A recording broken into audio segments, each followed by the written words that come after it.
Mami, ya estás vieja. Cuando te mueras, todo esto será nuestro de todas formas. Así que es mejor que nos instalemos ahora. Esas palabras salieron de la boca de mi propia hija, sin temblar, sin bajar la mirada, con la misma naturalidad con que alguien pide que le pasen la sal en la mesa. No le di una lágrima. Le di silencio. Pasé más de 3 décadas administrando bienes raíces y contratos de tierras en la región. Conozco cada cláusula de protección patrimonial que existe en este país, mejor de lo que ella conoce su propio apellido. Y lo que mi hija no sabía en ese momento era que, 26 días antes de que ella tocara mi puerta con sus maletas, yo ya había firmado los documentos que lo cambiaban todo. En 16 días, ella entendería exactamente lo que había perdido, y no habría forma de deshacerlo. Pero para que entiendas cómo llegué a ese momento, necesito contarte desde el principio. Porque esta historia no empieza con la llegada de mi hija, empieza mucho antes. Empieza con una mujer que trabajó toda su vida creyendo que el amor de sangre era suficiente garantía. Empieza con un error que tardé años en reconocer. Me llamo Patricia Morales, y esto es lo que viví. Nací en un pueblo pequeño, de esos donde todos se conocen y todos opinan de todo. Fui la mayor de 4 hijos. Mi madre lavaba ropa ajena y mi padre trabajaba en el campo desde que el sol no había terminado de salir hasta que la noche ya se había instalado bien adentro del cielo. No teníamos mucho, pero había algo que nunca nos faltó: el ejemplo. Mi madre se llamaba Carmen. Era una mujer que no levantaba la voz ni cuando el mundo se le caía encima, pero tampoco agachaba la cabeza ante nadie. Me enseñó a coser, a cocinar, a leer, y también me enseñó algo que tardé décadas en entender del todo: que el respeto no se mendiga. Se impone en silencio, con lo que uno hace y con lo que uno decide no tolerar. Estudié con becas. Trabajé desde los 16 años. Primero como auxiliar en una oficina de notariado, luego como asistente en una empresa de administración de propiedades. Aprendí a leer contratos antes de que muchos de mis colegas aprendieran a redactarlos. Con los años, ascendí. Fui responsable de operaciones, luego directora regional. 31 años en la misma industria, construyendo un conocimiento que nadie me podía quitar, porque lo tenía aquí, guardado, en la memoria y en la experiencia. Y en ese camino también construí otra cosa: una vida. Me casé a los 27 años con Rodrigo. Era un hombre tranquilo, trabajador, de pocas palabras pero muchas acciones. Juntos compramos nuestra primera casa, que era más bien un cuarto y medio con pretensiones de casa, y lo fuimos armando de a poco, ladrillo por ladrillo, fin de semana tras fin de semana. Tuvimos a Camila cuando yo tenía 29 años. Fue nuestra única hija. La recibimos como si el mundo entero hubiera decidido darnos su mejor regalo de una sola vez. Rodrigo murió 17 años después de que nos casamos. Un infarto, sin aviso, sin tiempo para despedirse. Un martes de agosto, a las 6:15 de la tarde, mientras regaba las plantas del patio que tanto quería. Yo llegué a casa y lo encontré sentado en el suelo, con la manguera todavía en la mano, como si se hubiera quedado dormido mirando el jardín. Tenía 44 años, Camila tenía 15, y yo me quedé sola con una hija adolescente, una hipoteca y la decisión más importante de mi vida: rendirme o seguir adelante. No me rendí. Trabajé doble. Ahorré con una disciplina que a veces me asustaba a mí misma. No salí de vacaciones durante 4 años seguidos. Comí lo que había, vestí lo que tenía y puse cada peso que me sobró en una sola dirección: que Camila no sintiera la falta de nada. La inscribí en una buena escuela, la llevé a clases de música los sábados, la acompañé a cada actuación, cada presentación, cada momento que importaba. Cuando cumplió 18 años, le pagué el primer semestre de la universidad. Cuando se enamoró de Ernesto, lo recibí en mi casa con una cena que tardé 2 días en preparar. Lo crié como a un hijo adoptado, con respeto y con apertura. Fue mi error más grande, pero eso lo entendí mucho después. Durante años, la vida siguió. Camila se graduó, se casó con Ernesto en una ceremonia que yo financié en gran parte y se mudaron a la ciudad. Al principio me llamaban seguido, luego los fines de semana, luego solo en Navidad. Y hubo un período, que duró casi 2 años, en que el teléfono simplemente no sonó. Ninguna llamada, ninguna visita, ni un mensaje preguntando cómo estaba. Hay un silencio que duele de una manera muy particular. No es el silencio del ruido que se apaga, que da descanso. Es el silencio de la ausencia que confirma algo que uno no quiere confirmar. Es el silencio que te dice, sin palabras, que para alguien simplemente dejaste de existir. Ese silencio duró 22 meses, y yo seguí viviendo. Seguí trabajando. Y cuando me jubilé, a los 58 años, tomé una decisión que nadie esperaba. Compré una finca. No era enorme, pero era mía. 42 hectáreas al norte de la ciudad, con una casa de campo que olía a tierra mojada y a madera vieja, con un río pequeño que cruzaba el fondo de la propiedad y con una tranquilidad que yo no había sentido en mi vida desde que Rodrigo murió. La compré sola, la administré sola, la hice prosperar sola. Y fue entonces cuando una vecina del barrio donde Camila vivía mencionó, en una de esas conversaciones de patio que no tienen filtro, que yo había comprado una finca. Nada más. Eso fue suficiente. 6 días después, a las 4:20 de la tarde de un miércoles, escuché un carro detenerse frente a mi puerta principal. Reconocí el sonido del motor antes de ver la placa. Era el carro de Ernesto. Un modelo nuevo, oscuro, con esos rines cromados que a él siempre le gustaron. Bajaron los dos. Camila, con una maleta grande de ruedas y una cartera de piel que nunca le había visto. Ernesto, cargando 2 bolsos y mirando la propiedad de la misma manera en que un comprador mira un bien raíz antes de hacer una oferta. Evaluando, calculando, midiendo con los ojos. Me besaron, me abrazaron, me dijeron que me habían extrañado. El olor a perfume caro de Camila llenó el aire de la entrada, mezclándose con el olor a tierra y a eucalipto que yo amaba de esta casa. Había algo en ese contraste que me dijo, antes de que abrieran la boca, que esta visita no era lo que parecía. Entré a la cocina a poner agua para el café. El piso de madera crujió bajo mis pasos, como siempre. La luz de la tarde entraba por las ventanas grandes del comedor, pintando todo de ese naranja suave que me hacía sentir en paz. Pero mis manos, mientras acomodaba las tazas, estaban frías. Y no era por la temperatura. Era algo más profundo, algo que venía del pecho. Ese sabor amargo que uno reconoce cuando el instinto sabe lo que la mente todavía no quiere aceptar. Los invité a sentarse. Serví el café. Y fue Camila la que habló primero. Me miró a los ojos, sin rodeos, sin preámbulos, y dijo lo que te dije al principio. Mami, ya estás vieja. Cuando te mueras, todo esto será nuestro de todas formas. Así que es mejor que nos instalemos ahora. El café humeaba en las tazas. Afuera, un pájaro cantaba en el árbol del patio.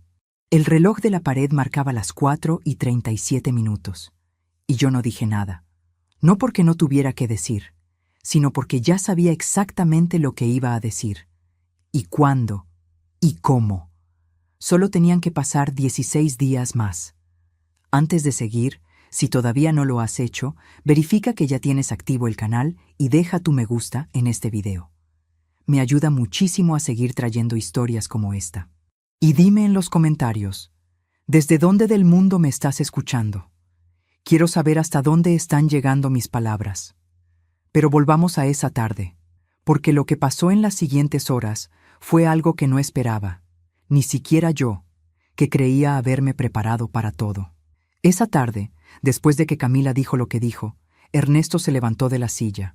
No pidió permiso. No preguntó.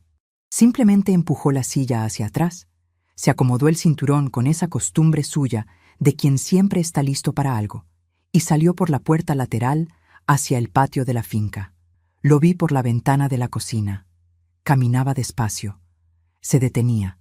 Miraba hacia la arboleda del fondo. Levantaba los ojos hacia el cerco del potrero.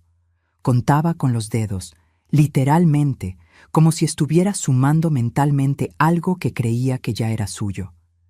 Camila no lo siguió. Se quedó sentada frente a mí, con las manos alrededor de la taza de café, esperando alguna reacción de mi parte que no llegó.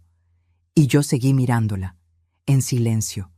Ella fue la primera en romperlo. Mami, no lo tomes a mal. Lo decimos por tu bien. Ernesto dice que una mujer sola no puede manejar una propiedad de este tamaño, que es mucho para ti. Respiré, con calma. Con esa calma que se aprende con los años, cuando uno ya entendió que las batallas importantes no se ganan gritando. Qué bueno que piensan en mí, le dije. Y no dije nada más. Esa noche les asigné el cuarto de huéspedes del ala norte, el más alejado de mi habitación. Les di toallas limpias, les mostré el baño, les dejé agua sobre la mesita de noche, los traté como si fueran visitas, porque eso eran. Y a las 10:15 de la noche, cuando ya todo estaba en silencio, me senté en el borde de mi cama con el teléfono en la mano y marqué el número del doctor Medina. No el médico, el abogado. Se llama Arturo Medina. Lleva más de 20 años trabajando en estructuras patrimoniales. Lo conocí hace 6 años en un seminario de administración de bienes. Un hombre pequeño, de voz pausada, que habla siempre como si cada palabra costara dinero. Y sus palabras, en efecto, cuestan. Pero hay cosas que no se pueden pagar con lo que queda después de equivocarse. Cuando respondió, le dije 3 palabras. Llegaron esta tarde. Y él respondió, ¿está todo en orden? Todo, le dije. Entonces descanse, Patricia. Ya no tienen nada que hacer. Corté la llamada. Puse el teléfono boca abajo sobre la mesita y me quedé mirando el techo de madera de esa casa que yo había comprado, restaurado, pintado y llenado de vida con mis propias manos. Pero hay algo que todavía no te conté. Algo que necesitas saber para entender por qué esa llamada al doctor Medina no fue una reacción al pánico. Fue el último paso de un plan que yo había comenzado a construir meses antes. Y para entender ese plan, necesitas saber lo que pasó la última vez que Camila y Ernesto necesitaron algo de mí. Porque esta no era la primera vez. Había una primera vez. Y fue mucho peor. 3 años antes de esa tarde con el café y las maletas, recibí una llamada de Camila un domingo a las 11 de la mañana. Era raro que llamara un domingo. Era raro que llamara. Punto. Pero ese domingo el teléfono sonó, y cuando contesté, su voz sonaba diferente. Más suave. Más parecida a la de la niña que una vez me preguntaba cosas. Mami, Ernesto perdió el trabajo. Estamos pasando muy mal. Le pregunté qué necesitaban. Solo un préstamo pequeño, mami, para pagar la renta de 2 meses mientras él consigue algo nuevo. No es mucho. 220,000 pesos. Para una persona que ahorra toda su vida como yo, 220,000 pesos no son nada pequeño. Pero para una madre, la voz de su hija tampoco tiene precio. Se los mandé ese mismo lunes, sin contrato, sin pagaré, sin más condiciones que un «págame cuando puedas». 6 semanas después, vi una foto de Camila en su perfil de redes sociales. Estaba en un resort de la costa. Traje de baño floreado, copa en la mano, sonrisa perfecta. La descripción de la foto decía, mereciendo cada momento. El viaje, según me enteré después por una persona conocida en común, costó poco más de 180,000 pesos. Nunca me devolvieron los 220,000. Nunca mencionaron el préstamo otra vez. Y yo no llamé a reclamar, porque en ese entonces todavía me decía a mí misma que era mi hija, que algo habría pasado, que ya lo arreglaríamos. Eso fue lo que me enseñó la primera vez, que el silencio mío, ellos lo interpretaban como permiso. Y ese error no lo iba a volver a cometer. Pero lo que todavía no sabía en ese momento era que el préstamo había sido solo el ensayo. Lo que vino después fue el plan de verdad. Y ese plan llevaba más tiempo del que yo imaginaba. Déjame contarte algo que descubrí mucho después, ya con todos los papeles sobre la mesa. Algo que me heló la sangre no de miedo, sino de esa rabia fría que uno siente cuando confirma lo que una parte de uno siempre supo. Camila y Ernesto llevaban al menos 1 año y medio investigando la finca. No de manera casual, de manera metódica. Habían consultado con un agente de bienes raíces de la ciudad, sin decirme nada, preguntando por el valor del metro cuadrado en esa zona. Habían revisado el registro catastral público. Habían hablado con al menos 2 personas del pueblo sobre cuánto tiempo llevaba yo sola y si tenía mucha relación con la gente de por acá. Lo sé porque uno de esos hombres del pueblo, don Aurelio, que cuida la entrada norte de la finca desde hace 2 años, me lo contó 4 días después de que Camila y Ernesto llegaron. Me llamó aparte un miércoles por la mañana, con ese tono discreto de quien sabe que lo que va a decir importa. Doña Patricia, hace como 8 meses vino un señor preguntando por usted, por la finca, por si usted tenía familia. Yo no le dije nada, pero me quedó sonando. Le mostré una foto de Ernesto. Don Aurelio asintió despacio.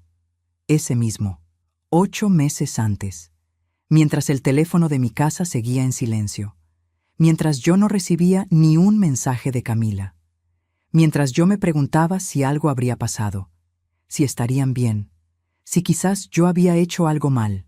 Ellos estaban investigando cuánto valía lo mío. Le di todo.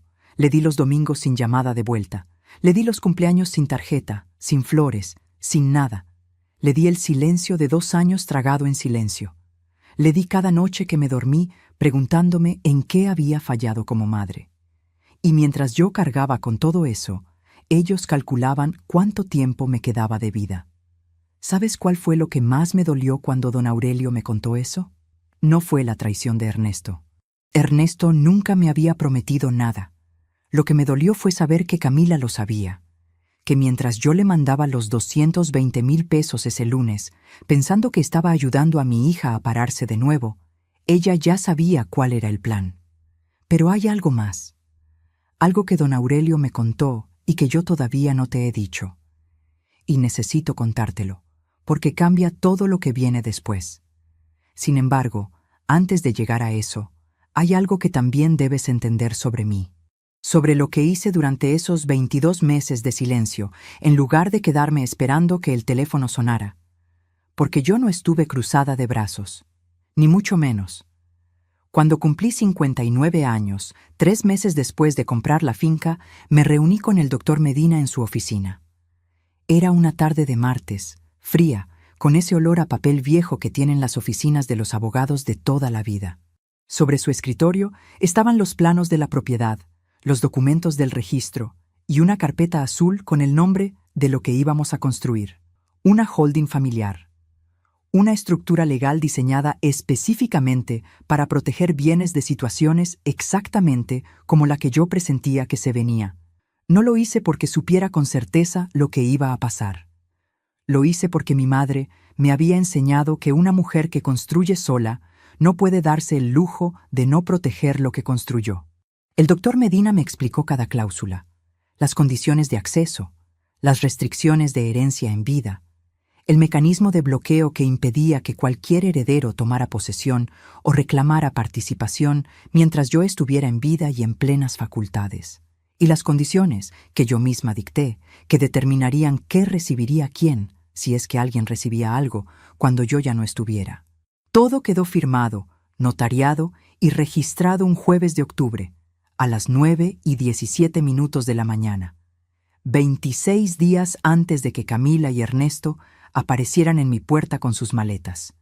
Y aquí es donde necesito que te quedes conmigo, porque lo que pasó en la noche de ese mismo miércoles en que llegaron, cuando yo ya estaba en mi cuarto y ellos creían que la casa era silencio, lo que pasó fue algo que todavía hoy me hace cerrar los ojos un momento antes de contarlo. A las 11:42 de la noche, escuché voces en el corredor. Me levanté. Caminé descalza hasta la puerta de mi habitación. La abrí sin hacer ruido. La madera del piso no crujió, porque yo sabía exactamente en qué parte del corredor poner el pie para que no sonara. 30 años viviendo en casas viejas te enseñan cosas que no están en ningún libro. Las voces venían del ala norte. La voz de Ernesto, baja pero clara, con ese tono de quien está midiendo posibilidades. Y entonces escuché la frase que lo cambió todo. Esta tierra vale una fortuna. La vieja no va a durar mucho, es solo esperar. El corredor estaba oscuro. Afuera, los grillos llenaban el campo con su ruido de siempre. El aire de la noche olía a pasto fresco y a algo que había estado cocinando antes de que llegaran.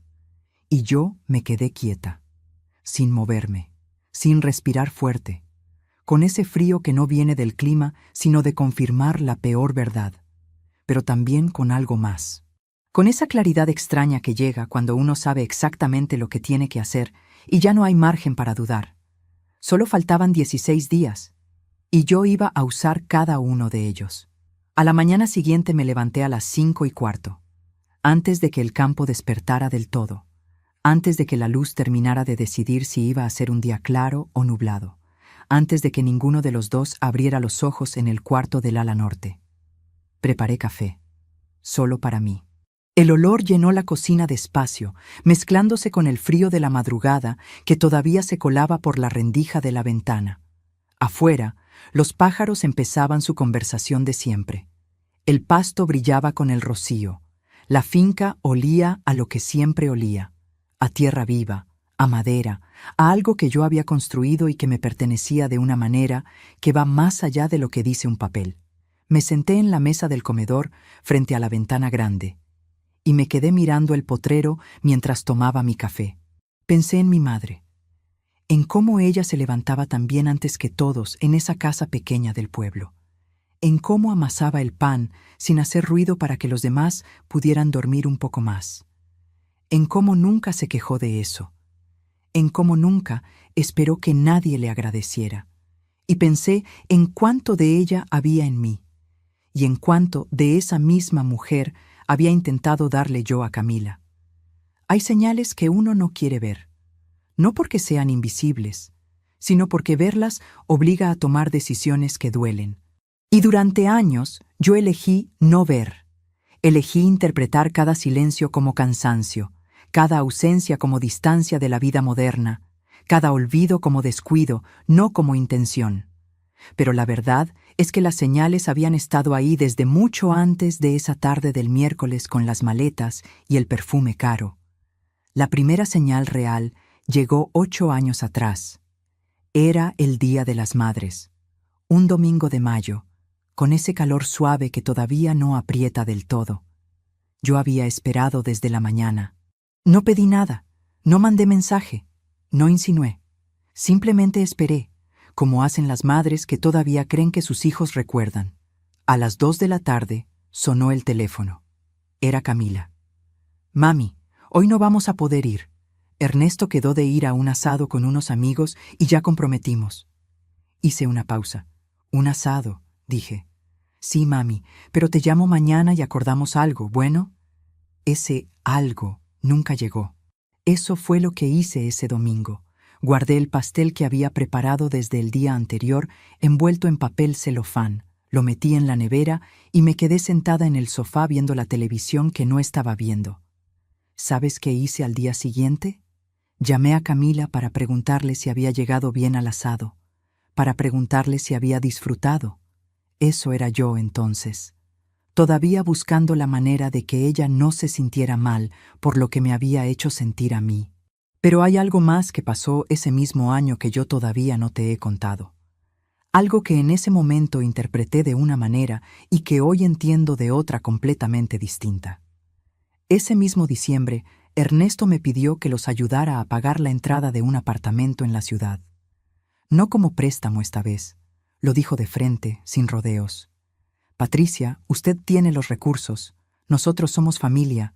La familia se ayuda». Le dije que lo pensaría. Lo pensé 3 días y al final dije que no. Fue la primera vez que le dije que no a algo relacionado con dinero. Y la reacción de Camila me dijo más de lo que cualquier conversación hubiera podido decirme. No hubo enojo, no hubo llanto, hubo silencio. Un silencio de 15 días en que el teléfono no sonó. Y cuando por fin llamó, no mencionó el apartamento. Habló del clima, de una serie que estaba viendo, de una amiga que había tenido un bebé. Como si la conversación del apartamento nunca hubiera existido. Yo lo interpreté como madurez, como que había entendido. Hoy sé que fue otra cosa. Fue el momento en que Camila decidió que el camino directo no funcionaba y que había que pensar en otro más largo. Solo faltaban 11 días para que ella entendiera cuán largo había sido también el mío. Esa mañana, mientras terminaba el café, escuché pasos en el corredor. Eran las 7:08. Ernesto entró a la cocina con el cabello todavía húmedo, camisa sin abrochar del todo, con esa confianza de quien ya se siente en casa en un lugar que no es suyo. Se sirvió café sin preguntar. Abrió la nevera. La revisó. La cerró. ¿No hay jugo?, me preguntó. Lo miré. «Buenos días, Ernesto», dije. Él me miró un segundo, como si no entendiera por qué eso era relevante. «Buenos días. ¿No hay jugo?». No respondí lo que quería responder. Señalé la alacena donde guardaba el jugo en polvo y seguí con mi café. Eso era el Estágio 2. No era descuido. Era una prueba. Así es como ciertas personas miden hasta dónde pueden llegar, empujando despacio, viendo dónde encuentra resistencia. Si no hay resistencia, siguen empujando. Esa mañana, don Aurelio llegó a las 8 para revisar el cerco del Potrero Norte. Lo llevo trabajando conmigo desde que compré la finca. Es un hombre discreto, de esos que hablan solo cuando tienen algo que vale la pena decir. Cuando lo vi llegar por el camino de tierra, salí a encontrarlo antes de que llegara a la puerta principal. Le hablé en voz baja. Le pedí que a partir de ese día anotara, en el cuadernito que usa para el registro de labores, cualquier cosa que viera o escuchara de parte de los huéspedes, sin que ellos se dieran cuenta, sin confrontación. Don Aurelio me miró con esos ojos que llevan toda una vida mirando el campo y asintió sin preguntar más. «Doña Patricia, eso ya lo empecé ayer», me dijo. Y me entregó la primera hoja. 4 observaciones.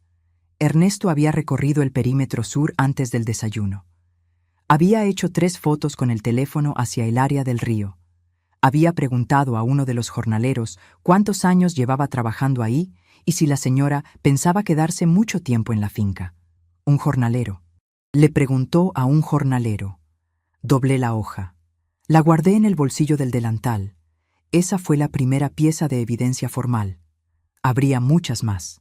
Pero en ese momento, mientras guardaba ese papel, escuché la voz de Camila llamándome desde adentro de la casa. «Mami, ¿dónde estás? ¿Qué hay para el desayuno?». Me detuve un segundo. Respiré y entré con la misma calma con que había salido. Porque para Camila, yo seguía siendo la misma de siempre. La madre que aparece cuando la llaman, que cocina cuando hay hambre, que existe cuando es conveniente. Lo que ella no sabía era que esa mujer había dejado de existir hacía tiempo. Ahora era otra. Y en 12 días lo vería con sus propios ojos.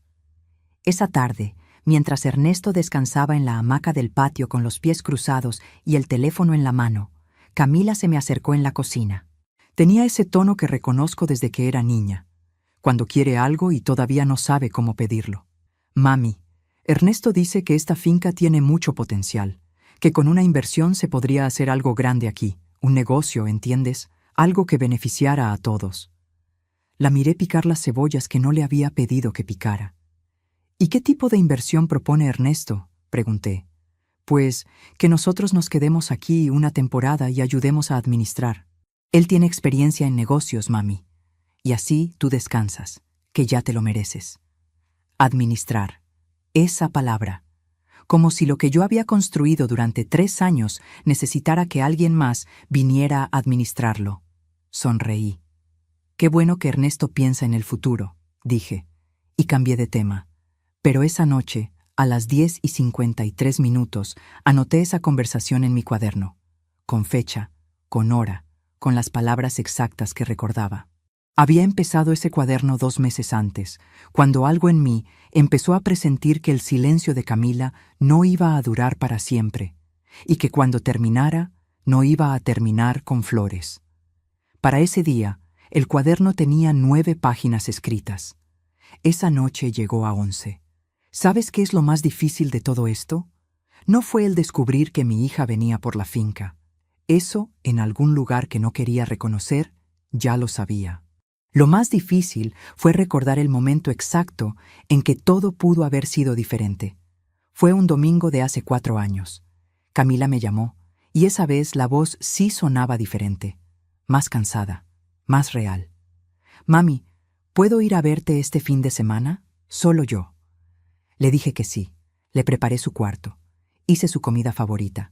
Y ese sábado, mientras tomábamos té en el patio, ella empezó a decirme algo. Algo sobre Ernesto. Sobre cómo las cosas no andaban bien entre ellos. Sobre que a veces sentía que había tomado decisiones que no quería haber tomado. Pero yo, en ese momento, me asusté. Tenía miedo de escuchar algo que no pudiera resolver. Tenía miedo de responder mal.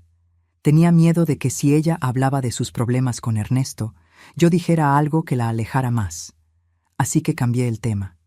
Le pregunté por el trabajo, por los planes de viaje, por algo intrascendente. Y ella me miró un segundo con esa mirada que a veces tienen las personas cuando entienden que la puerta está cerrada. Y no volvió a intentarlo. Esa fue mi señal más importante. Y la ignoré. A veces me pregunto qué habría pasado si ese día la hubiera dejado hablar. Si Camila hubiera podido decirme lo que necesitaba decirme. Si entre las dos hubiéramos podido construir algo distinto. Pero no hay manera de saber eso. Lo que sí sé es que el lunes siguiente, Ernesto la llamó 4 veces en 1 hora. Y cuando ella volvió al cuarto a recoger sus cosas para irse, tenía la misma expresión de siempre. Cerrada, distante, como si el fin de semana no hubiera ocurrido. Y yo me quedé en el patio, con las tazas de té vacías sobre la mesa, preguntándome en silencio si había hecho bien. Ahora sé que no, pero también sé algo más, que ese error mío no me daba a mí la culpa de lo que ellos decidieron hacer después. Porque una cosa es que una hija tenga una vida complicada, y otra muy distinta es que planee, durante meses, quitarle lo único que su madre construyó sola después de perderlo todo. Y todavía, en ese momento, faltaba descubrir cuánto más profundo iba el plan. A veces también confiamos demasiado en quienes no lo merecen. ¿Tú también has sentido alguna vez que alguien a quien amabas te estaba usando sin que te dieras cuenta? Escríbelo en los comentarios. Quiero leerte. Porque en esta historia hay mucho de lo que no se dice en voz alta y a veces es necesario que alguien más lo diga primero. Pero volvamos a la finca. Porque al 4.º día de que Camila y Ernesto estuvieran ahí, ocurrió algo que no esperaba. Algo que por un momento, solo por un momento, me hizo pensar que quizás me había equivocado con ella. El 4.º día, Camila se levantó antes que Ernesto. Cosa rara. Cosa que no había pasado en los 3 días anteriores. Ernesto era el primero en levantarse siempre, el primero en recorrer la finca con los ojos, el primero en servirse lo que había en la cocina sin preguntar. Camila lo seguía después, como si necesitara que él marcara el ritmo de cada mañana. Pero ese jueves, a las 6:40, escuché sus pasos en el corredor, pasos distintos, más lentos, sin el propósito de los de Ernesto. Entró a la cocina y se sentó frente a mí. No dijo nada al principio. Yo seguí con mi café y mi cuaderno, donde esa mañana había anotado 2 cosas más que don Aurelio me había pasado la tarde anterior. «Mami», dijo al fin. Levanté los ojos. Tenía la cara sin maquillaje, las ojeras de quien no durmió bien. Y algo en la manera en que me miraba me recordó, por un segundo, a la niña que una vez se sentaba así conmigo a la mesa cuando tenía miedo de algo y no sabía cómo decirlo. «¿Estás bien?», le pregunté. Ella bajó los ojos a la taza. «A veces me pregunto cómo lo hiciste», dijo en voz baja. «Sola. Todo esto. Sola». Sentí algo moverse adentro, algo que no quería moverme, porque ya sabía que ese movimiento costaba. «Lo hice porque no había otra opción», le dije, «y porque tu papá me enseñó que la tierra no miente, que lo que uno siembra con las manos, lo recoge con las manos». Camila asintió despacio. Se quedó callada un momento más. Y entonces dijo, «Ernesto dice que cuando esto sea nuestro, lo vamos a convertir en un proyecto turístico. Dice que hay mucho dinero en eso». Ahí estaba. La máscara duró exactamente 4 minutos y 22 segundos. Volví los ojos a mi cuaderno. Anoté la hora. Anoté las palabras exactas. Y no dije nada, porque no había nada que decir que valiera más que ese silencio. Eso fue lo que pasó con la falsa resolución. Ese momento en que por un instante pensé que quizás debajo de todo lo que había pasado todavía había algo real entre nosotras. Duró lo que tardó Ernesto en influir en cada palabra que salía de su boca. Pero déjame contarte lo que pasó esa misma tarde, porque el cuarto día fue también el día en que Ernesto decidió que ya era hora de mostrar quién creía que era. Llegó al almuerzo con una carpeta azul, de esas que se usan para presentaciones de negocios, con papeles adentro que él puso sobre la mesa con la solemnidad de quien está a punto de hacerle un favor al mundo. Patricia, me dijo. Nunca me decía mamá, nunca. He estado mirando los números de esta propiedad, el valor catastral, las proyecciones de mercado, el potencial de desarrollo. Y creo que lo más inteligente sería que usted nos transfiriera la administración formal de la finca. No la propiedad, claro, solo la administración, para que podamos empezar a trabajar sin trabas legales. Lo miré la carpeta, volví a mirarlo a él. ¿Tienes azúcar en el café?, le pregunté. Se quedó paralizado un segundo. ¿Qué? Que si tienes azúcar, voy a servir más café. Me levanté, fui a la cocina, serví el café, volví a la mesa, lo puse frente a él y no volví a mencionar la carpeta. Ernesto la guardó despacio, con esa mandíbula apretada de quien no sabe si acaba de ganar o de perder. Camila miraba el plato. Nadie habló durante los siguientes 6 minutos. Ese silencio mío no era confusión, era estrategia.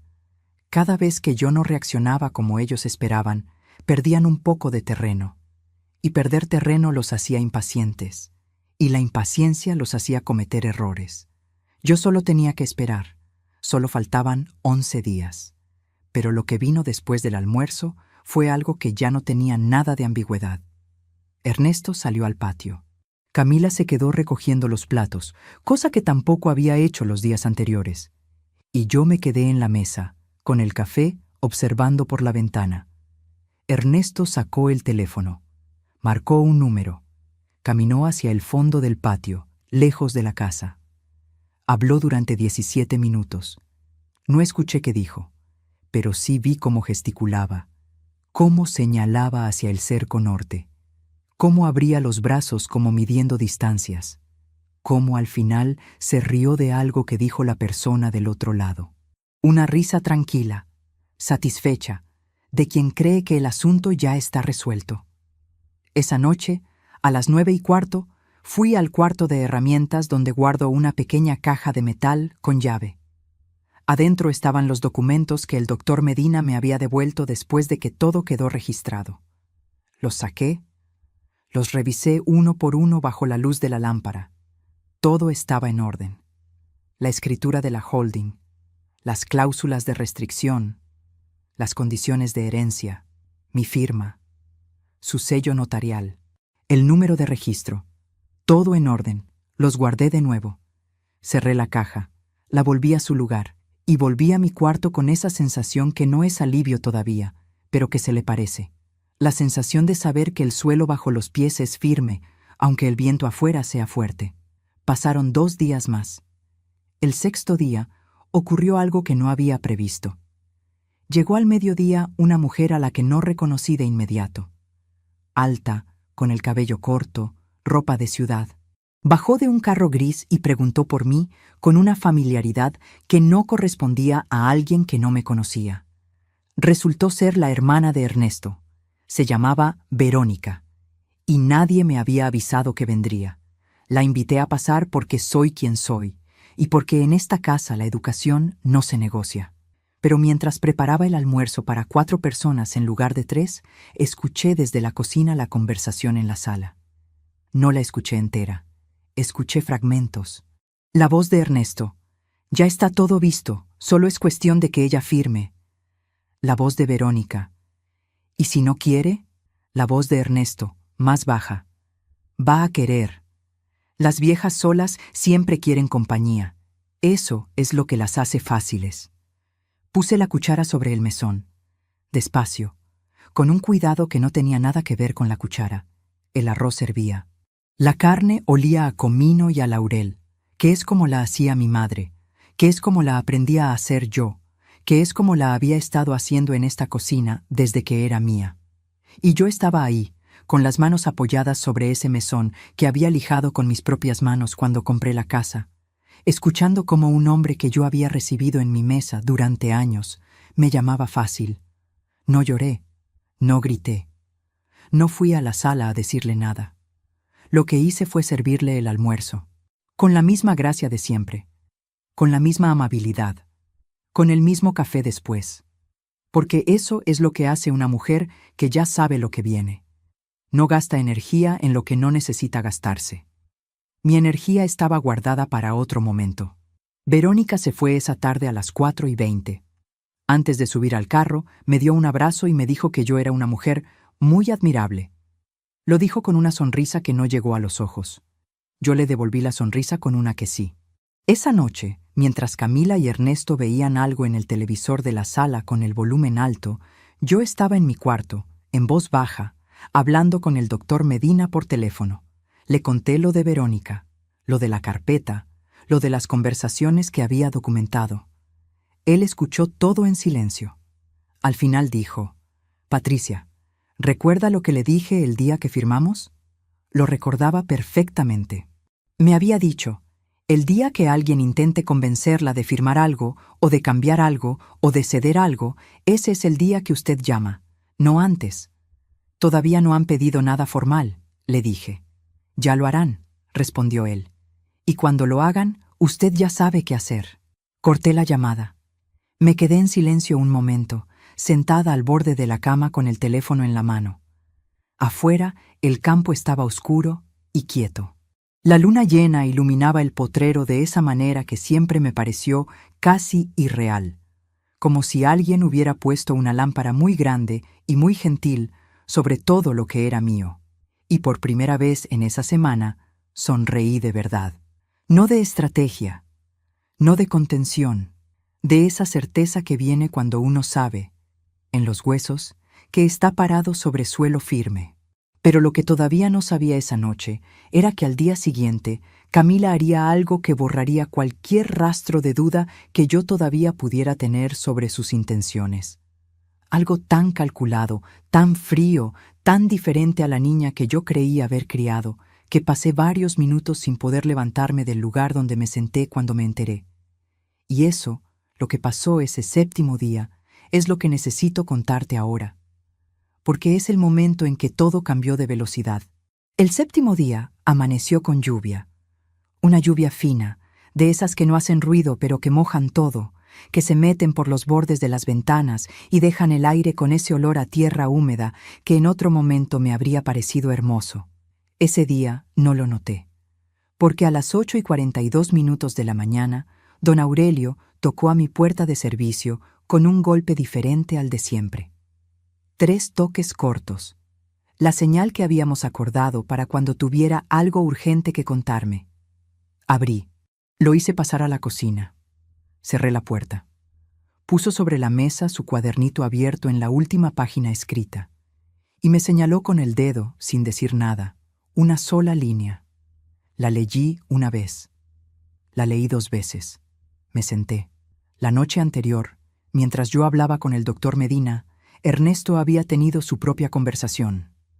Afuera, junto al cerco del Potrero Sur, a las 10:18 de la noche. Don Aurelio no pudo escuchar todo desde donde estaba, pero sí lo suficiente.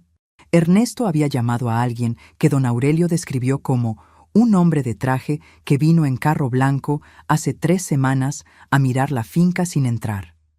Un tasador. Ernesto había contactado a un tasador de propiedades, sin decirme nada, sin pedirme permiso, como si la decisión de evaluar esta tierra ya fuera una formalidad pendiente y no una frontera que nadie le había dado derecho de cruzar. Le agradecí a don Aurelio, le pedí que siguiera igual, que no dijera nada. Él asintió, recogió su cuadernito y salió por donde había entrado. Me quedé en la cocina. El café de la mañana todavía estaba caliente. Lo tomé de pie, frente a la ventana, mirando la lluvia caer sobre el potrero. Y fue en ese momento, con esa taza en las manos y ese dato nuevo en la cabeza, que algo en mí terminó de acomodarse en su lugar definitivo. Ya no había interpretación posible. Ya no había manera de decirme que quizás me estaba equivocando, que quizás era paranoia, que quizás debajo de todo seguía siendo mi hija y su marido con una manera torpe de mostrar que querían ayudar. No, esto era un plan, estructurado, con pasos, con personas involucradas, con un tasador, con una hermana, con una carpeta de presentación, con conversaciones nocturnas junto al cerco. Un plan que llevaba, por lo menos, 8 meses en construcción. Mientras yo dormía en esta casa que había comprado con mi jubilación y mis ahorros de toda la vida, ellos estaban construyendo el argumento para quedarse con ella. Puse la taza sobre el mesón. Tomé el teléfono. Llamé al doctor Medina a las 8:57 de la mañana. Cuando respondió, le dije una sola cosa. Necesito que adelantemos la reunión del viernes para mañana. Hubo una pausa breve. ¿Pasó algo? Pasó suficiente, le dije. A las 10 de la mañana, en mi oficina, respondió él sin preguntar más. Corté la llamada, y en ese momento escuché a Camila bajar las escaleras. Guardé el teléfono en el bolsillo del delantal. Me volteé hacia la estufa. Empecé a revolver los huevos que ya estaba preparando como si los últimos 12 minutos no hubieran ocurrido. Camila entró, se sirvió jugo, me dio un beso en la mejilla que duró exactamente lo que dura un gesto vacío. ¿Qué hay para el desayuno? Huevos y pan, le dije. ¿Nada más? Nada más, le dije. Con la misma voz de siempre. Ella se sentó a la mesa con su teléfono y no volvió a hablarme en 20 minutos. Yo serví el desayuno. Lo puse en la mesa. Me senté y comí, con una calma que por dentro me costaba más de lo que parecía afuera, pero que no iba a mostrarles. No ahí, no frente a ellos. A las 9:20 les dije que tenía una diligencia en el pueblo y que estaría de vuelta al almuerzo. Ernesto levantó los ojos del teléfono apenas un segundo. Camila dijo, «Bueno, mami», sin despegar los ojos de la pantalla. Salí, cerré la puerta, caminé hasta el carro, y solo cuando cerré la puerta del carro, cuando el vidrio estaba entre ellos y yo, me permití soltar el aire que había estado conteniendo desde que leí el cuaderno de don Aurelio. Salió de mis pulmones de una manera que dolió. No lloré, pero casi. Arranqué el carro y manejé hacia el pueblo con la lluvia cayendo sobre el parabrisas y ese peso en el pecho que uno carga cuando confirma algo que esperaba no tener que confirmar. Mientras te cuento todo esto, me pregunto desde dónde podrías estar escuchándome. Escribe el nombre de tu ciudad en los comentarios. Me encantaría saber hasta qué rincón del mundo están llegando estas palabras. El doctor Medina me recibió a las 10 en punto. Su oficina huele siempre igual, a café negro y a papel impreso. Hay una planta en la esquina que lleva ahí desde la primera vez que fui, hace 6 años, y que nunca parece crecer ni morirse. Como él mismo, siempre igual, siempre firme, siempre exacto. Me senté frente a su escritorio. Le conté todo: el tasador, la hermana, la carpeta de presentación, las conversaciones nocturnas, las fotos que Ernesto había tomado del río y del perímetro. Él escuchó sin interrumpir, con esa costumbre suya de tomar notas en un bloc amarillo con letra tan pequeña que parece cifrada. Cuando terminé, puso el bolígrafo sobre la mesa. «Patricia», dijo, «lo que usted me describe es un intento de apropiación patrimonial por influencia familiar. Es más común de lo que la gente cree. Y está completamente bloqueado por lo que firmamos». «Lo sé», le dije. «Pero necesito saber si hay algo más que deba hacer antes de que ellos intenten el siguiente paso». Él asintió. Abrió una carpeta. Sacó 2 documentos. «Hay una cosa que no hemos hecho todavía», me dijo, «y que le daría a usted una capa adicional de protección en caso de que decidan escalar esto a un nivel legal». Me explicó en detalle. Tomé notas, hice preguntas. Pasamos 40 minutos trabajando en eso. Cuando salí de su oficina, a las 11:15 de la mañana, la lluvia había parado. El sol empezaba a abrirse camino entre las nubes, con esa insistencia que tiene cuando decide que ya es suficiente. Me quedé un momento en la acera, con el sobre de documentos bajo el brazo, respirando el aire limpio que deja la lluvia cuando se va. Y pensé en mi madre, en cómo ella nunca tuvo un doctor Medina, en cómo nunca tuvo una holding, ni documentos notariados, ni cláusulas de protección, en cómo aún así nadie le quitó lo que era suyo, porque había cosas que ella protegía de otra manera, con carácter, con silencio, con esa dignidad de columna vertebral derecha que no se negocia. Yo tenía eso, y encima tenía los papeles. Volví a la finca al mediodía con el almuerzo ya preparado mentalmente, con la conversación del doctor Medina ordenada en la cabeza, y con algo que hacía días no sentía con tanta claridad: control. Solo faltaban 9 días. Pero lo que pasó esa tarde me enseñó que Ernesto también estaba sintiendo que el tiempo corría, porque a las 3:15 de la tarde, mientras yo cosía en la sala, Ernesto se sentó frente a mí, sin carpeta esta vez, sin presentación, con esa voz de quien cree que la cercanía puede doblar lo que los argumentos no pudieron. «Patricia», dijo, «quiero pedirle perdón por cómo le habló Camila el primer día. Eso no estuvo bien. Usted se merece más respeto». Lo miré sin dejar de coser. «Ernesto», dije, «gracias. Es que a veces Camila habla sin pensar, pero en el fondo lo que queremos es estar cerca de usted, ayudarla, cuidarla». Levanté los ojos del bordado.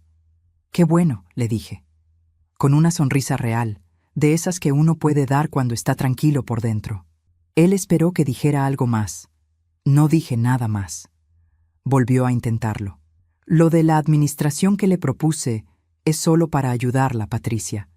Usted sola no puede con todo esto. Nosotros podemos ser su apoyo». Puse el bordado sobre las rodillas. «Ernesto», dije, con la voz más tranquila del mundo, «yo llevo 3 años manejando esta finca sola, con don Aurelio y 2 jornaleros más. La producción creció un 22% el año pasado. No estoy sola y no necesito apoyo». Una pausa. «Pero te agradezco la intención». Volví al bordado. Él se quedó sentado todavía 2 minutos. Luego se levantó y salió al patio sin decir nada más. Esa noche, a las 11:50, volví a escuchar voces en el ala norte. Esta vez no fui al corredor. No hacía falta, porque lo que ellos dijeran ya no cambiaba nada de lo que yo había puesto en marcha. Pero sí hice una cosa. Abrí el cajón de mi mesita de noche. Saqué el cuaderno. Anoté la hora. Anoté que habían tenido otra conversación nocturna. Anoté que Ernesto había hecho un nuevo intento de persuasión esa tarde. Cerré el cuaderno y apagué la luz, porque al día siguiente tenía que estar descansada. Lo que se venía requería que yo estuviera entera, completamente entera. Y lo que todavía no te he contado es que esa misma tarde, mientras Ernesto me hablaba en la sala, yo ya sabía algo que él no sabía que yo sabía. Algo que don Aurelio había puesto debajo de la puerta de mi cuarto la noche anterior, en un papel doblado en 4. Algo que revelaba que el plan de Ernesto tenía una pieza más. Una pieza que no era Camila. Una pieza que venía de afuera, y esa pieza lo cambiaba todo. Solo faltaban 8 días. El papel que don Aurelio había deslizado bajo mi puerta tenía 4 líneas escritas, con su letra apretada y recta, la misma letra con la que lleva años anotando el registro de labores de la finca. Decía esto: «Doña Patricia, el señor Ernesto habló anoche con un abogado de apellido Carranza. Lo llamó por su nombre 2 veces. Le dijo que la señora todavía no había firmado nada, pero que era cuestión de días. Le dijo que tenían testigos dispuestos a declarar disminución de capacidad. Perdone si me equivoco en algo. Don Aurelio, disminución de capacidad». Leí esa frase 3 veces. La primera vez, con incredulidad. La segunda, con esa claridad fría que viene cuando el cerebro procesa algo que el corazón todavía no quiere aceptar. La tercera, ya sin ninguna duda sobre lo que tenía entre manos. Ernesto no solo quería quedarse con la finca mediante persuasión familiar. Estaba construyendo el argumento legal para declarar que yo no estaba en condiciones de administrar mis propios bienes. Testigos. Había mencionado testigos. Gente dispuesta a pararse frente a un juez y decir que Patricia Morales, de 61 años, no tenía plenas facultades para tomar decisiones sobre lo que era suyo. Me senté en el borde de la cama con el papel en la mano. Afuera, el campo estaba completamente oscuro. Ni luna esa noche. Solo el ruido de los grillos y el viento moviéndose entre los eucaliptos con ese sonido que a veces parece que respira. Y yo ahí, sentada, con 4 líneas escritas a mano que lo cambiaban todo. Pensé en mi madre otra vez. En cómo ella decía que hay momentos en que la vida te pone frente a una puerta y tienes que decidir si la abres o te quedas mirándola. Que las puertas no esperan para siempre. Tomé el teléfono. Eran las 12:17 de la madrugada. Llamé al doctor Medina. Sé que era tarde. Sé que era una hora en que no se llama a nadie. Pero él me había dicho, el día que firmamos todo, una sola frase que yo había guardado exactamente para un momento como ese. Patricia, si algo urgente ocurre, llámeme, a la hora que sea. Respondió al tercer tono. No sonaba dormido. Le leí el papel de don Aurelio palabra por palabra. Hubo un silencio breve al otro lado. Ese silencio de los abogados que piensan antes de hablar. ¿Sabe cómo se llama el abogado?, me preguntó. Carranza, le dije. Otro silencio. Lo conozco, dijo el doctor Medina. Y en esas 2 palabras había un peso que no era bueno ni malo. Era el peso de alguien que entiende exactamente la magnitud de lo que tiene enfrente. ¿Es grave?, pregunté. Es serio, dijo. Pero no tienen nada. Para una declaración de incapacidad necesitan pericias médicas, evaluaciones psiquiátricas, un proceso largo. Y usted tiene algo que ellos no saben que tiene. Los documentos de la holding. Exacto. Una persona sin capacidad no puede haber estructurado una holding familiar con cláusulas de esa complejidad 26 días atrás. Ese argumento se destruye solo. Respiré. Pero hay algo más que debemos hacer, continuó. Mañana, a primera hora, usted va a su médico de cabecera. Le pide una evaluación de estado general. Que quede documentado.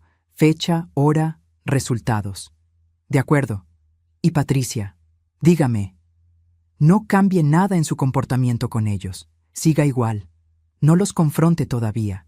Lo sé, le dije. Sé que lo sabe. Solo quería decirlo. Corté la llamada y me quedé sentada en el borde de esa cama, en esa casa que olía a madera y a tierra y a todo lo que yo había construido, con el teléfono apoyado sobre las rodillas. No dormí bien esa noche. Sería mentira decirte que dormí bien. Pero tampoco fue el insomnio del miedo. Fue el insomnio de quien está en la antesala de algo importante y no quiere que el sueño le robe ni un minuto de preparación. A las 5:15 me levanté. A las 7:30 estaba en el consultorio del doctor Figueroa, que me conoce desde hace 4 años y que me recibió con esa puntualidad suya que siempre he agradecido. Le expliqué que necesitaba una evaluación general documentada, sin entrar en detalles. Él no preguntó más de lo necesario. A las 9:45 de esa mañana tenía en mis manos un certificado médico que establecía, con fecha y firma, que Patricia Morales se encontraba en pleno estado de salud física y mental, sin indicadores de deterioro cognitivo ni limitación funcional de ningún tipo. Un documento más para la carpeta. La carpeta que ellos no sabían que existía. Volví a la finca al mediodía. Ernesto estaba en la hamaca. Camila estaba viendo algo en el teléfono en la sala. Los 2 levantaron los ojos cuando entré. ¿A dónde fuiste, mami?, preguntó Camila. Al médico, dije. Revisión de rutina. Todo bien. Y fui a la cocina a preparar el almuerzo. Esa tarde, el 8º día, ocurrió algo que todavía hoy me cuesta narrar sin que el pecho se me apriete.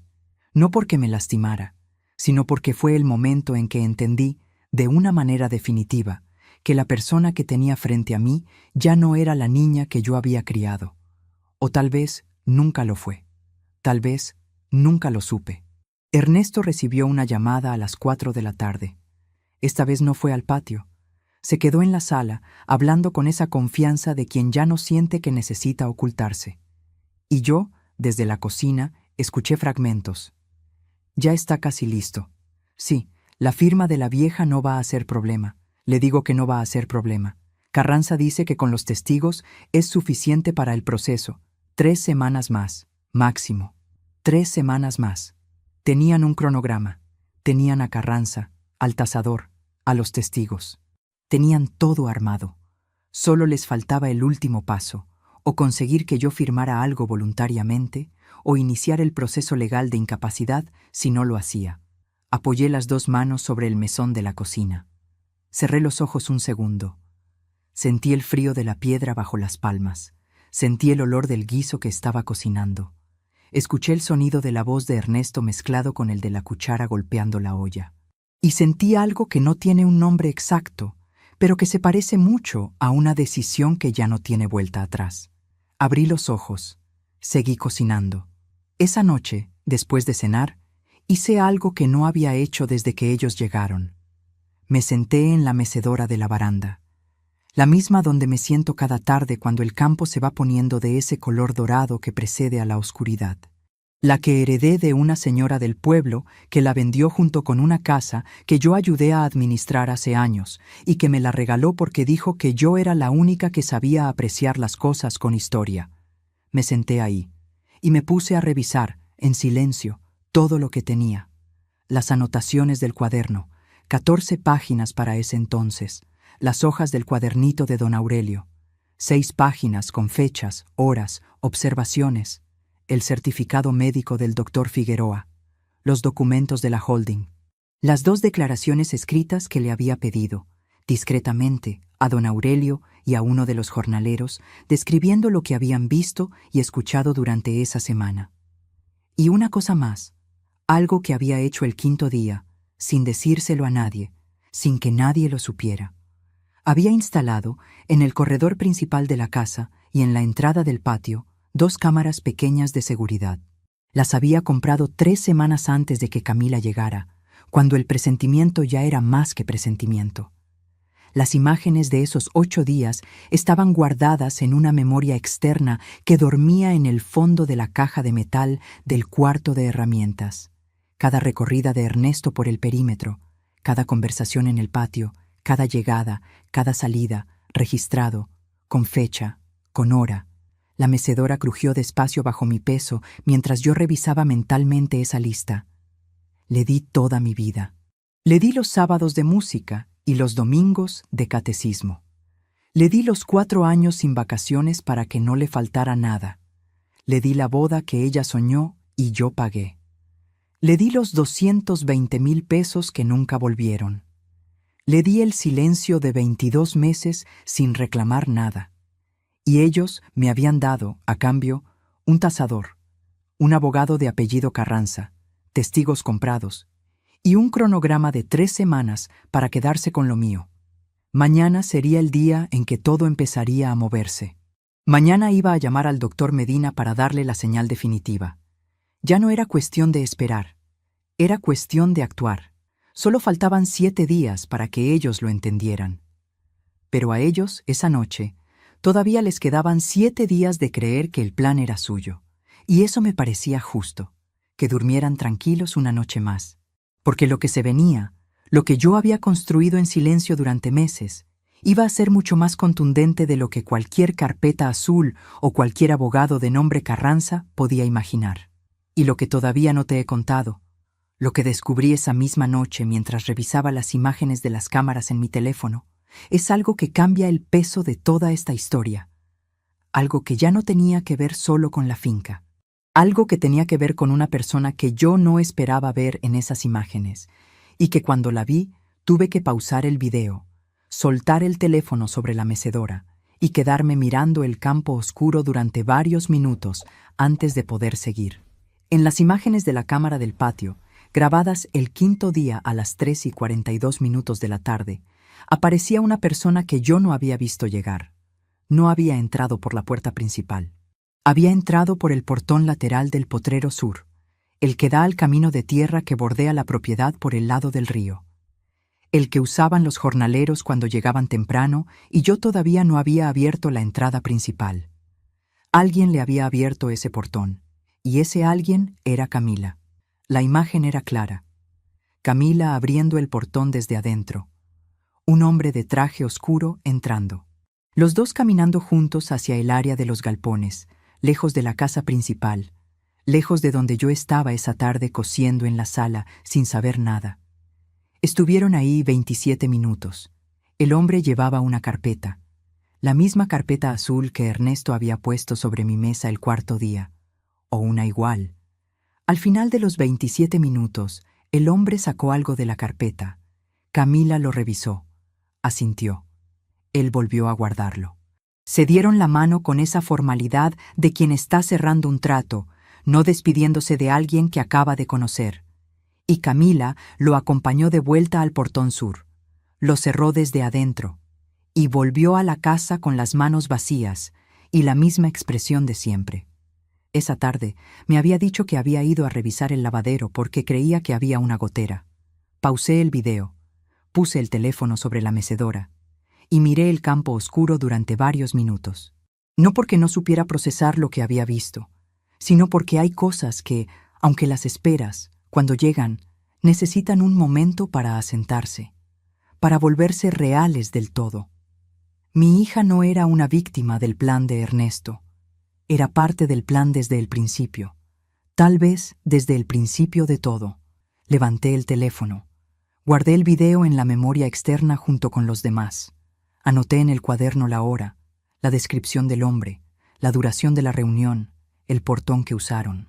Cerré el cuaderno y me fui a dormir. No con rabia, no con lágrimas. Con esa paz extraña que llega cuando uno ya no tiene dudas que cargar. Al día siguiente, el 9º desde que llegaron, llamé al doctor Medina a las 8:04 de la mañana. Le dije que tenía imágenes de una reunión clandestina en mi propiedad con un tercero no identificado que posiblemente era Carranza o alguien de su equipo. Hubo una pausa. ¿Grabadas en su propiedad?, me preguntó. Sí, cámaras propias, instaladas antes de que llegaran. Patricia, dijo, y en su voz había algo que en 20 años de conocerlo no le había escuchado, algo parecido a satisfacción. Creo que ya es hora de activar la última parte. Le dije que sí. Le dije que lo esperaba al día siguiente en la finca. Corté la llamada. Y entonces hice algo que no había hecho en 9 días. Entré al cuarto del ala norte, no cuando ellos estaban adentro. Entré mientras los dos desayunaban en la cocina, y yo les había dicho que iba al cuarto a buscar unas sábanas de repuesto. No busqué nada indebido, no revisé sus pertenencias. Pero sí vi, sobre el escritorio pequeño que hay en ese cuarto, la carpeta azul abierta. Me detuve, la miré sin tocarla. Alcanzaba a leer el encabezado del documento de arriba. Decía: Solicitud de evaluación de capacidad jurídica. Morales, Patricia Elena, 61 años. Mi nombre completo, mi edad. El proceso ya iniciado en papel. Cerré los ojos un segundo, los abrí, tomé las sábanas del armario, salí del cuarto, volví a la cocina con las sábanas bajo el brazo y una sonrisa en la cara que ninguno de los dos supo leer. ¿Todo bien, mami?, preguntó Camila. Todo bien, dije. ¿Más café? Esa tarde, el doctor Medina llegó a la finca a las 10:40 de la mañana del 10º día. Llegó en su carro gris, con su maletín negro de siempre, con esa manera de caminar pausada que tiene, y que siempre me ha parecido la manera de caminar de alguien que sabe exactamente a dónde va. Camila y Ernesto estaban en la sala cuando entró. Los saludó con cortesía. Se presentó con su nombre y su profesión: abogado especialista en derecho patrimonial y sucesorial, con 20 años de trayectoria. Vi la cara de Ernesto cambiar en un segundo. No mucho, solo lo suficiente. Ese cambio mínimo de quien escucha algo que no esperaba y necesita recalcular. Los invité a todos a la mesa del comedor. Me senté en la cabecera. Mi lugar de siempre. El doctor Medina se sentó a mi derecha. Abrió el maletín. Puso sobre la mesa una serie de documentos ordenados con esa precisión suya que no admite desorden. Camila y Ernesto se sentaron al frente. Juntos, con esa postura de quien todavía no sabe si debe estar alerta o tranquilo. Les pedí que estuviéramos todos aquí, dije, porque creo que es importante que haya claridad sobre algunas cosas. Ernesto intentó hablar primero. Patricia, si esto es sobre lo de la administración, nosotros solo queríamos...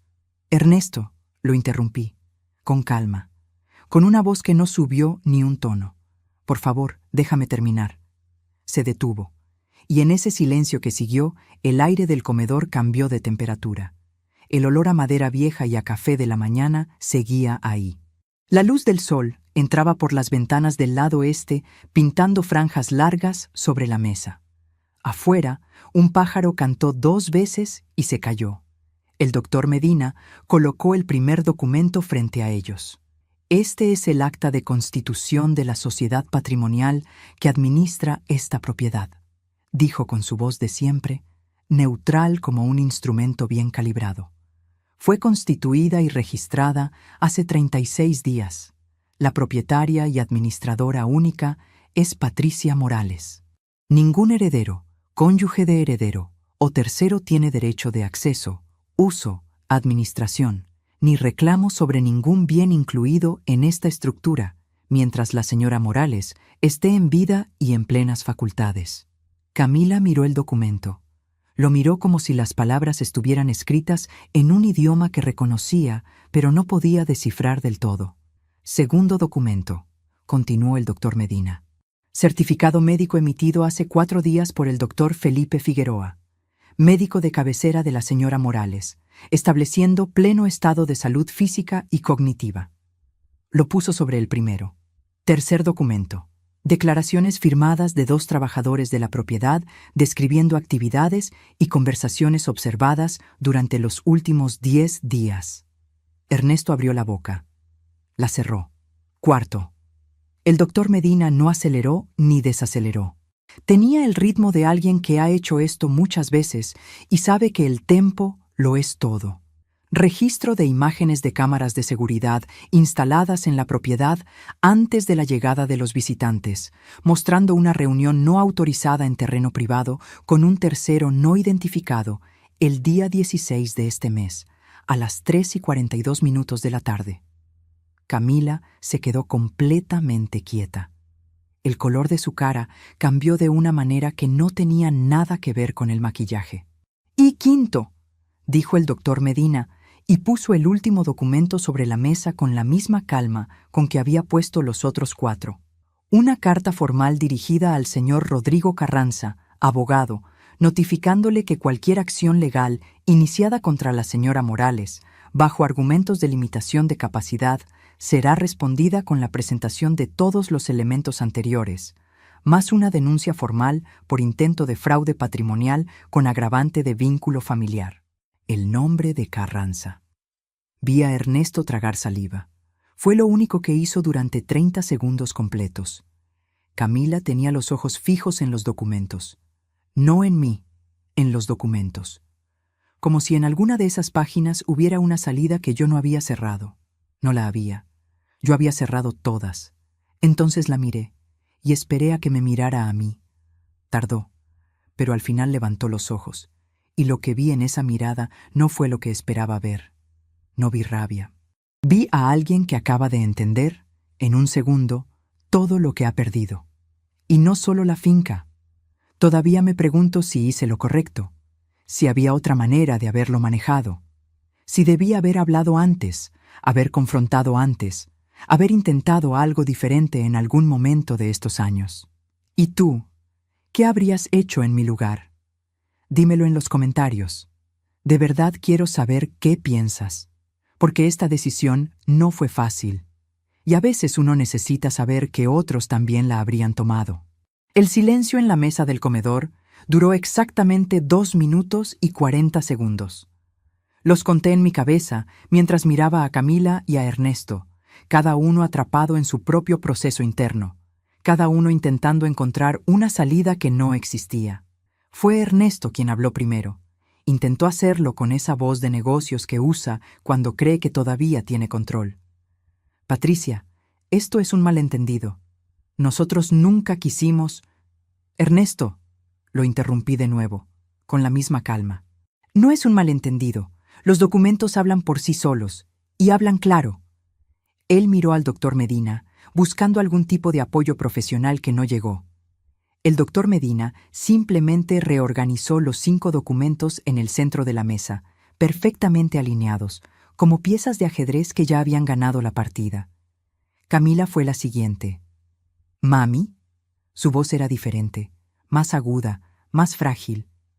La voz que usaba cuando era niña y quería algo que sabía que no le correspondía del todo. Esto no puede ser en serio. ¿Tú crees que nosotros, que yo...? La miré directamente a los ojos. Camila, dije. El video de la cámara del quinto día muestra exactamente lo que pasó a las 3:42 de la tarde en el portón sur. Tú abriendo el portón. Un hombre con una carpeta azul entrando. 27 minutos de conversación en los galpones. Tú cerrando el portón cuando él se fue. ¿Quieres que lo veamos juntos ahora? ¿Aquí? ¿En esta mesa? Ella negó con la cabeza. Rápido. Demasiado rápido. No, mami. No hace falta. Yo solo estaba... Él era un amigo de Ernesto que vino a ver la finca porque le interesa invertir en el campo y... Camila, dijo el doctor Medina, y en su voz había algo nuevo. Una firmeza que hasta ese momento había mantenido contenida. Si ese señor era un amigo inversionista, ¿por qué está registrado en el juzgado como el señor Rodrigo Carranza, abogado defensor en la solicitud de evaluación de capacidad jurídica que lleva su nombre? Camila abrió la boca. No salió nada.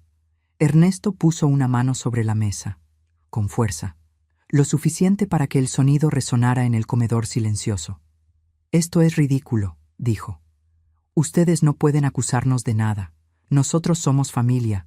Vinimos a ayudar, a cuidar. ¿Y así nos pagan? Miré la mano sobre la mesa. Luego lo miré a él. Ernesto, dije, tú mismo dijiste hace 3 noches, a las 10:18, junto al cerco del Potrero Sur, que yo era una vieja fácil de convencer. Don Aurelio lo escuchó. Lo escribió. Está firmado ante notario. ¿Quieres ver esa declaración también? Él retiró la mano de la mesa. Lentamente.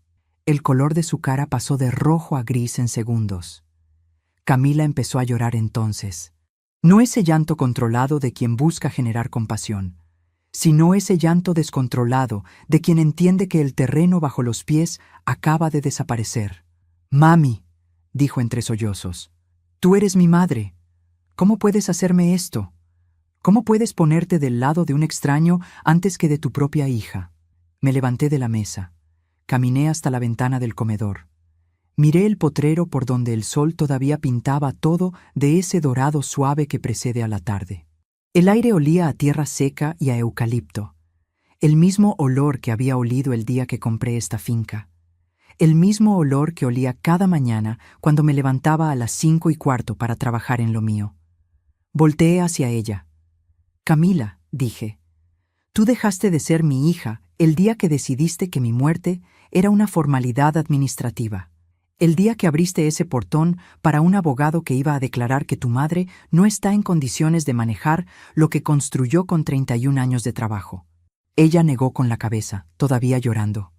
«No, no fue así. Ernesto me convenció. Yo no quería. Tú eres mi mamá. Tu mamá te dio 220,000 pesos hace 3 años», dije. «Nunca los vio de vuelta.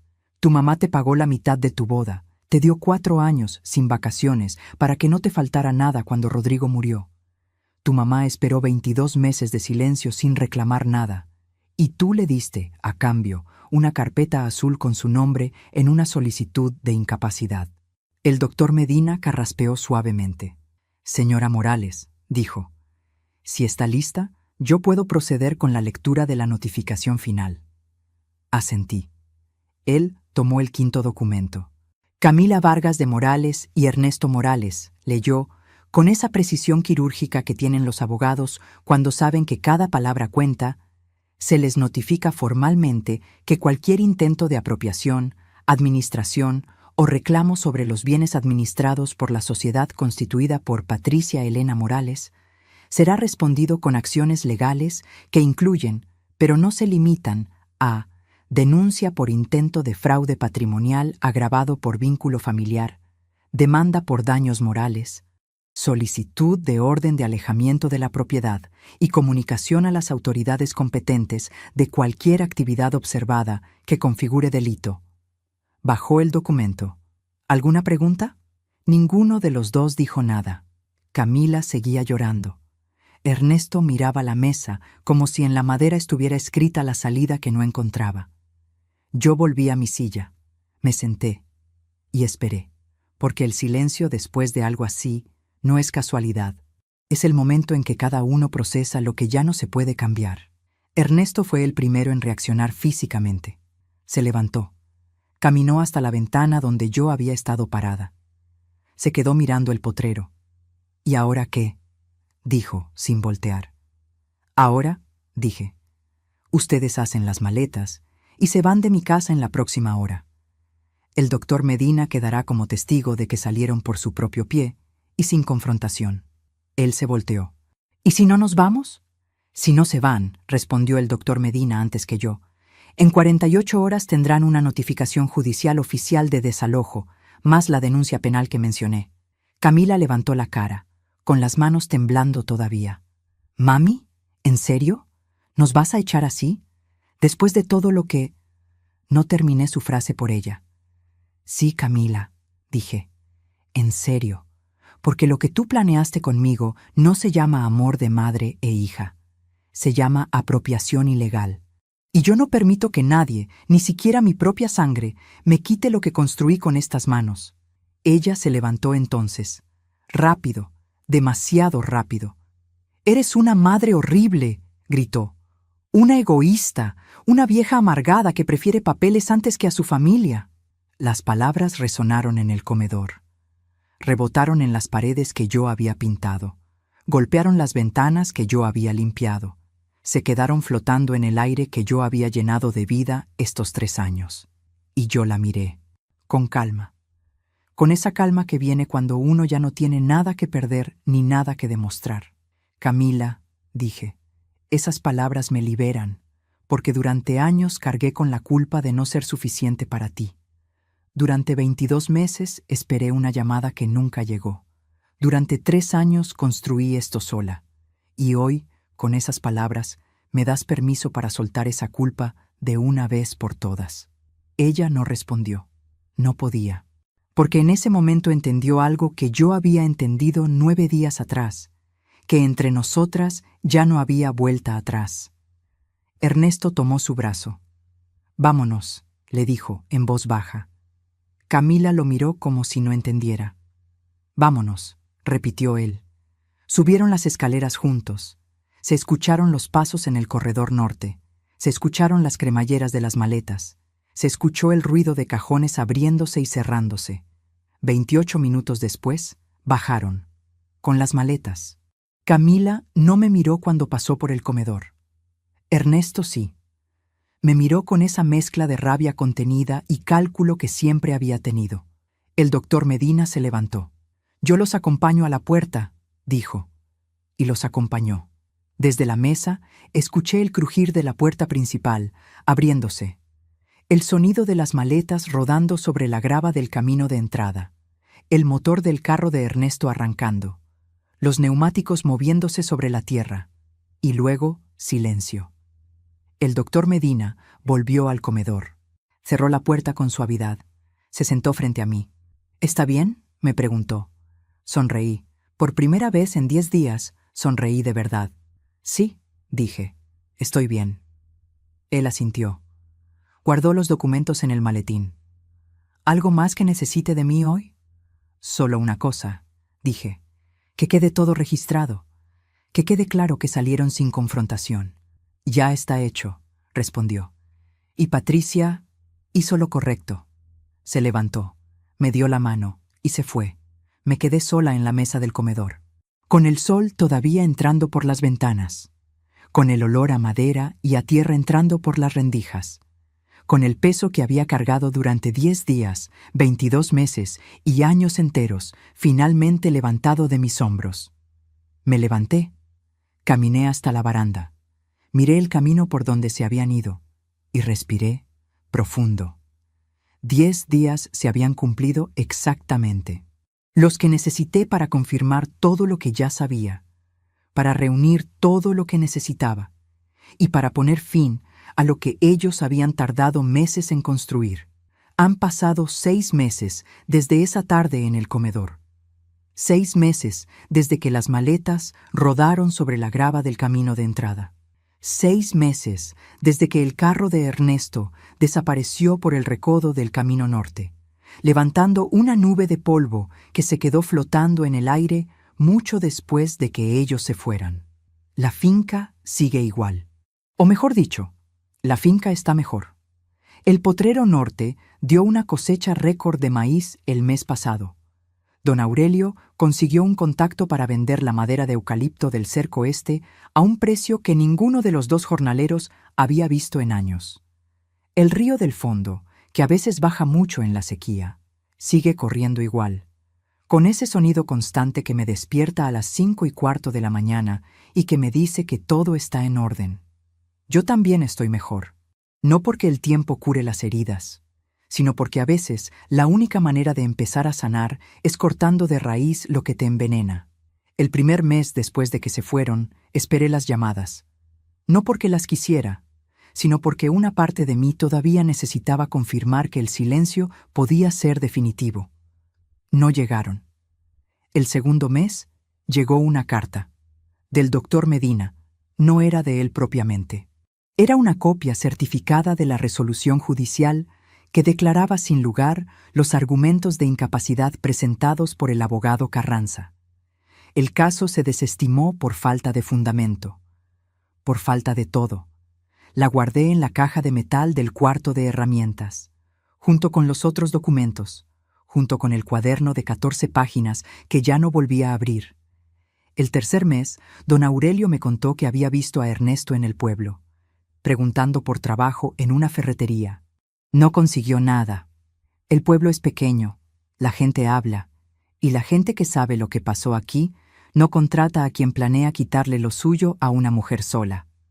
Camila no volvió a aparecer, ni en persona, ni por teléfono, ni por carta. Pero sí hubo una cosa que llegó el cuarto mes, algo que no esperaba, un sobre sin remitente, sin nombre. Solo mi dirección escrita a mano con una letra que reconocí en el segundo intento, la letra de Camila. No lo abrí. Lo puse sobre la mesa de la cocina durante 3 días. Lo miré cada mañana con el café. Lo miré cada noche antes de dormir. Al cuarto día, lo llevé al cuarto de herramientas.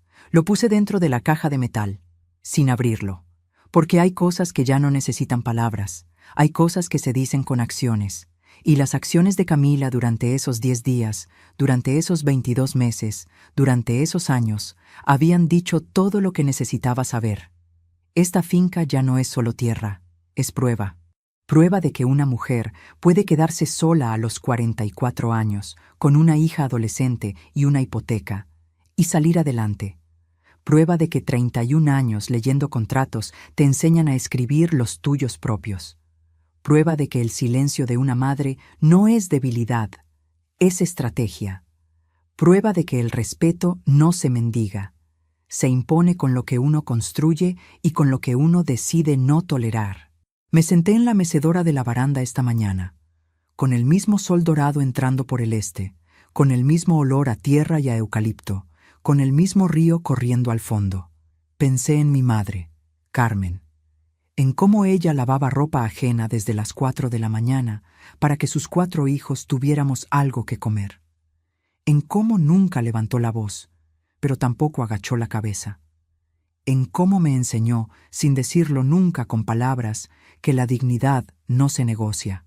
Pensé en Rodrigo, en cómo él regaba las plantas del patio un martes de agosto sin saber que ese sería su último día. En cómo me dejó una hija, una casa a medio pagar, y el ejemplo de un hombre que trabajaba callado pero firme. Pensé en Camila, en la niña que cargué en brazos a los 29 años, en la adolescente que acompañé a clases de música los sábados, en la mujer que se casó en una boda que yo pagué y que decidió que mi muerte era un trámite administrativo. Y entendí algo que no había entendido del todo hasta hoy. La sangre no garantiza respeto, el respeto se gana y se pierde. Yo le di todo, le di mis años mejores, le di mi silencio cuando reclamaba, le di mi dinero cuando lo necesitaba, le di mi casa cuando la necesitó, y ella me dio papeles con mi nombre en una solicitud de incapacidad. Pero también entendí algo más grande, que esta finca no era para ella, esta finca era para mí, para que yo tuviera, después de todo lo que perdí, algo que fuera completamente mío. Y lo es. Ayer, el doctor Medina vino a la finca, no por trabajo, por café. Se sentó conmigo en esta misma baranda. Me preguntó cómo estaba. Le dije que bien. Le conté del maíz del Potrero Norte. Le conté de don Aurelio y su nuevo nieto. Le conté que la caja de metal del cuarto de herramientas sigue cerrada. Él sonrió. Patricia, me dijo, usted no solo protegió lo suyo, usted protegió algo más grande. Protegió su dignidad. Y tenía razón, porque la dignidad no es tener razón, no es ganar una discusión, no es tener más papeles que el otro. La dignidad es saber cuándo cerrar una puerta y no volver a abrirla. Camila puede escribir todas las cartas que quiera, puede llamar cuando quiera, puede aparecer cuando la vida con Ernesto se complique otra vez. La puerta está cerrada, no por rencor, no por amargura, por dignidad. Y si algún día mis nietos ven este video, quiero que sepan algo, que la sangre no es garantía de nada, que el respeto se construye todos los días, con lo que uno da y con lo que uno decide no tolerar. Que una mujer puede construir una finca sola a los 61 años y defenderla con las manos que un día cargaron a sus hijos, porque al final, cuando el sol se pone sobre este potrero y el río sigue corriendo al fondo, lo único que queda es lo que uno construyó. Y lo único que nadie te puede quitar es la dignidad con la que lo defendiste. Mami, ya estás vieja. Cuando te mueras, todo esto será nuestro de todas formas. Esas fueron las primeras palabras que me dijo cuando llegó. Y estas son las últimas que yo le diría, si alguna vez volviera. Camila, esto nunca fue tuyo, esto fue mío, y mientras yo respire, seguirá siendo mío. El campo está en silencio ahora. El sol se pone despacio. La mecedora cruje bajo mi peso, y yo estoy en paz.